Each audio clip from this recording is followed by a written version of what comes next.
तो गाइस मैं हूं आयुष और आप देख रहे हैं रेसल इंडिया। स्वागत है आपका आज की इस वीडियो में जो कि होगा आज हुई मंडे नाइट रॉ का रिव्यू। जी हां, और भाई क्या शॉक आज डब्ल्यूडब्ल्यू ने हमको दिया है, बिकॉज जे ऊसो ने ब्रॉन ब्रेकर को हरा दिया है to become the new intercontinental champion. Like what the hell. Because भाई एक सेकंड के लिए मैं सोच जरूर रहा था कि ऐसा आज हो सकता है रॉ में, लेकिन फिर मैंने कहा नहीं नहीं भाई, ऐसा क्यों डब्ल्यूडब्ल्यू करेगी। अभी ब्रॉन ब्रेकर तो अगला बड़ा स्टार है, अगला गुंथर है, उसके बाद ब्रॉक लेवल पे वो लेके जाएंगे ब्रॉन ब्रेकर को। तो जे ऊसो से क्यों आखिर वो इतनी जल्दी टाइटल हार जाएगा।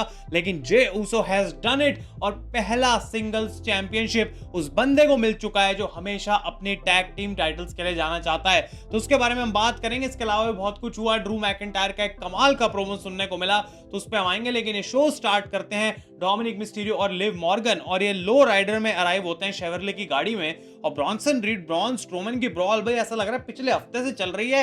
ये तो पूरे हफ्ते ही ब्रॉल करते जा रहे थे, बिकॉज यहाँ पे भी ये लड़ते लड़ते आ जाते हैं, लेकिन फाइनली रिंग में आते हैं दोनों। और लिव मॉर्गन बात करती हैं किस तरीके से जो उनके प्रोमिसेस थे उन्होंने पूरे करे हैं। उनका रिवेंज टूर परफेक्ट चल रहा है और सारी चीजें वो छीन चुकी हैं यहाँ पे रिया रिप्ली से। रिया रिप्ली बाहर आती हैं और लिव मॉर्गन को सबसे पहले वो बोलती हैं कि भाई डोमिनिक को तू साइड में हटा, क्योंकि डोमिनिक तू क्या ही कर लेगा, लेकिन मैं तेरे को प्रॉमिस करती हूँ कि मैं तेरे को आज अटैक नहीं करूंगी, मैं सिर्फ बात करने आई हूँ। तो लिव मॉर्गन पूछती है तू क्या बताने आई है कि तू इंजर्ड है दोबारा और तू कंपीट नहीं कर पाएगी बैड ब्लड में। तो रिया रिप्ली कहती है ऐसा कुछ नहीं है, मैं 100% क्लियर्ड हूं।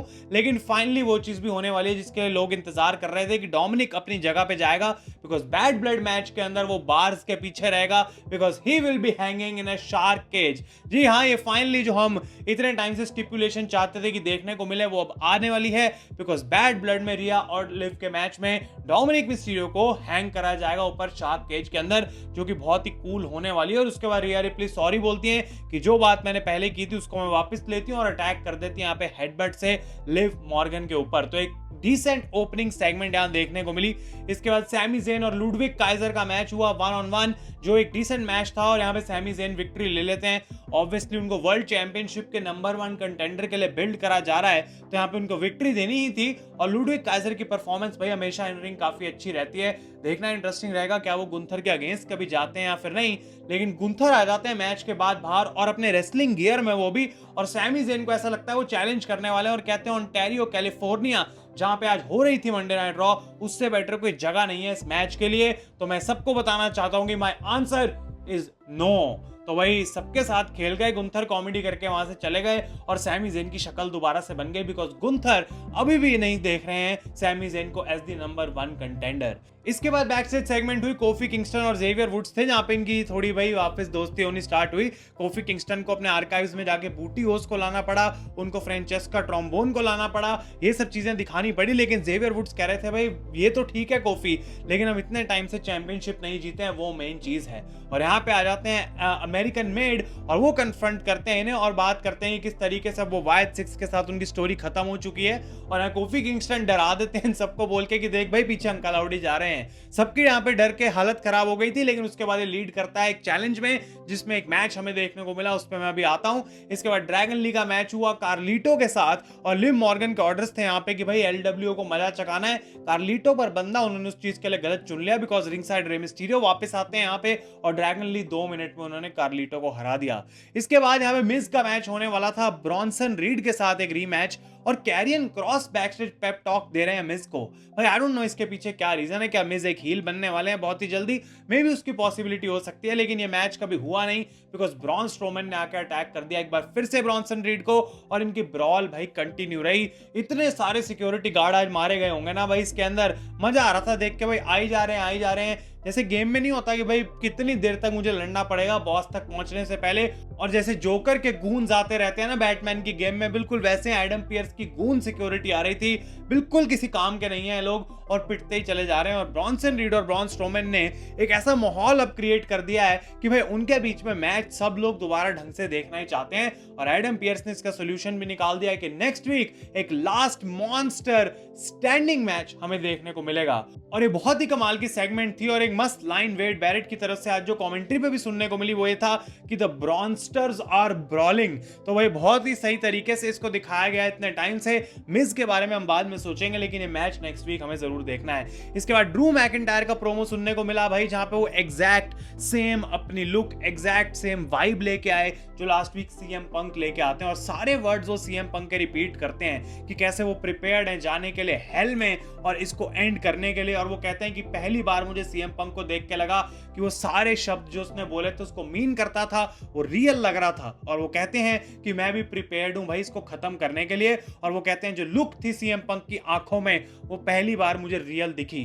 वो कहते हैं मैं भी वापस नहीं जाना चाहता हूं हेल इन अ सेल मैच के अंदर, उस स्ट्रक्चर के अंदर, बिकॉज कुछ ऐसी चीजें उसने मेरे अंदर तोड़ी हैं जो आज तक इस डेट तक जो है सही नहीं हुई हैं, जुड़ी नहीं है। वो बोलते हैं कि इस तरीके से उनकी वाइफ ने कई महीनों पहले उनको ये बात बोली थी कि सीएम पंक से दूर हो जा, बिकॉज उनको पता था कि मेंटली ड्रू मैकिंटायर जो है वो किस स्टेट तक चले जाएंगे सीएम पंक के साथ लड़ते लड़ते। और यहाँ पे ड्रू मैकिंटायर कहते हैं इस पॉइंट पे फर्क नहीं पड़ता कि फैंस क्या कह रहे हैं, फर्क नहीं पड़ता हमारी फैमिलीज क्या कह रही हैं, बिकॉज ये बात पक्की है कि बैड ब्लड में मैच होके रहेगा।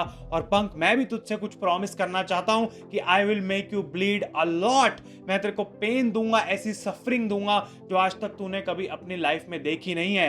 और अच्छी बात है कि तूने अपने आप को ईविल बना दिया और अपने आप का ईविल बाहर निकाल दिया, बिकॉज हमेशा से ये गुड वर्सेस ईविल की बात ही थी। और वो खुद को गुड यहाँ पे बता रहे हैं और कहते हैं एक पॉइंट पे सीएम पंक ने अपने आप को गॉड भी बोला है, अपने आप को वो सुपर नेचुरल एक बीइंग से कंपेयर करता है, जबकि है वो सिर्फ एक मैन, एक इंसान। और ये एक ऐसा मैन है जिसको पहले मैंने बहुत इजीली ब्रेक कर दिया था, और अब इस बार हेल इन अ सेल के अंदर I will break him permanently. भाई क्या कमाल का लुक था ड्रू मैकिंटायर के चेहरे पे इस पूरे प्रोमो में, मजा आ गया एकदम देख के मुझे। तो हो सकता है कि अगले हफ्ते आए रॉ में और एक दूसरे को कन्फ्रंट करें, फाइनली शोडाउन देखने को मिले, लेकिन उसकी कोई जरूरत नहीं है भाई। अब जाओ सिर्फ और इस मैच को करो, और उसी का सब लोग इंतजार कर रहे हैं एट बैड ब्लड।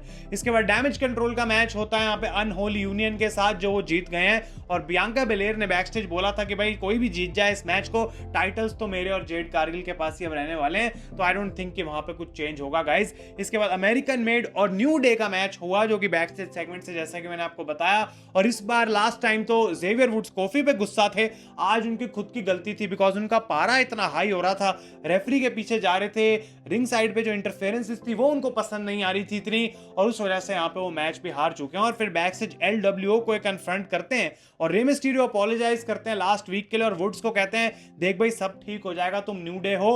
लेकिन वुड्स कहते हैं भाई तू मुझे ऐसी एडवाइस क्यों दे रहा है, मैं तेरा बेटा नहीं हूं, ये एडवाइस तू जाके अपने बेटे डोमिनिक को दिया कर। और यहाँ पे रे मिस्टीरियो का मैच जबकि नेक्स्ट वीक फिन बैलर से होना था, अब वो डिले कर दिया गया है, बिकॉज पहले वो जेवियर वुड्स से लड़ना चाहते हैं और इस चीज को सेटल डाउन करना चाहते हैं। तो ये फ्यूड दिखाई जा रही है और ये बहुत ही slow heel turn Xavier Woods का कंटिन्यू हो रहा है, जो मुझे काफी सही लग रहा है। इसके बाद डेमियन प्रीस्ट का प्रोमो सुनने को मिला, जहां पे वो ब्रदरहुड की बात कर रहे थे कि कैसे वो स्ट्रीट से आए हैं, और वहां पे ब्रदरहुड की इंपॉर्टेंस बहुत होती है, बिकॉज किसी भी समय तुमसे कुछ भी छीना जा सकता है। लेकिन ऐसे अनएक्सपेक्टेड सिचुएशंस जो हैं तुम उन्हें फेस करते हो तो तुम्हें चीजें समझ आती हैं, और ऐसी एक अनएक्सपेक्टेड सिचुएशन उनके लिए थी जजमेंट डे को ज्वाइन करना। लेकिन फिन बैलर तब भी जेलस था जब वो वर्ल्ड चैंपियन बने, और तब भी जेलस था जब रिया रिप्ली टाइटल जीती, और इसलिए वो कह सकते हैं कि फिन बैलर कभी उनका भाई भी नहीं है, और उस पूरी चीज का बदला अब वो उनसे बैड ब्लड में लेने वाले हैं। एक अच्छा प्रोमो था डेमियन प्रीस्ट की तरफ से। इसके बाद फाइनली शो का main event Jey Uso versus Bron Breakker, और एक प्रोमो आज जो ब्रॉन ब्रेकर का हुआ था शो में, वहां वो बात करते हैं किस तरीके से भाई काफी लंबी देर तक मैं चैंपियन रहने वाला हूं, तो जे तेरे पास कोई मौका नहीं है टू बिकम द चैंपियन, तू भूल जा। लेकिन हाँ, अगर आज तू हारेगा, फ्यूचर में मेरा मन अच्छा होगा तो मैं तेरे को एक और मौका जरूर दूंगा। लेकिन भाई क्या कमाल था, बिकॉज पहला स्पीयर ब्रॉन ब्रेकर लगाते हैं आउटसाइड द रिंग, लेकिन उसके बाद जे ऊसो ने पूरी पिक्चर ही पलट दी भाई। दूसरे स्पीयर को रिवर्स करके खुद एक स्पीयर लगाया, फिर बैरिकेड के थ्रू एक स्पीयर लगाया, रिंग में वापस लेके आए, एक और स्पीयर लगाया, अपनी स्प्लैश लगाई और पिन कर दिया in the middle of the ring. 1 2 3 clean bronze Breakker को, कोई जजमेंट डे नहीं, कुछ नहीं। और जे ऊसो ने पहला अपना सिंगल्स टाइटल जो है वो कैप्चर कर लिया इन द WWE। भाई काफी लोग बोलेंगे कि ये गलत किया और ब्रॉन ब्रेकर को खराब कर दिया, लेकिन मैं बोलूंगा कि अगर ये मैच जे ऊसो हारते तो मैं उनको परमानेंटली अनसीरियसली लेना शुरू कर देता। कभी ये मैं सोचता नहीं कि ये बंदा एक सिंगल्स टाइटल जीतेगा। और दूसरी तरफ ब्रॉन ब्रेकर के पास दुनिया भर का टाइम है इस टाइटल को वापस जीतने के लिए, भले ही वो आने वाले 2-3 हफ्तों में जे ऊसो ऊसो को हरा दें। हमें यहाँ पे कोई 400 दिन की रेन नहीं चाहिए जे ऊसो से, सिर्फ उनके कंधे पे टाइटल हमको एक बार देखना था। तो पर्सनली मुझे इस चीज से कोई प्रॉब्लम नहीं है। तो आप लोग अपने ओपिनियंस मुझे कमेंट्स में जरूर बताएं गाइस, और अगर आपको रॉ का रिव्यू अच्छा लगा है तो डेफिनेटली वीडियो को लाइक भी करें। तब तक के लिए thank you so much for watching. मैं हूं आयुष और आप देख रहे हैं रेसल इंडिया।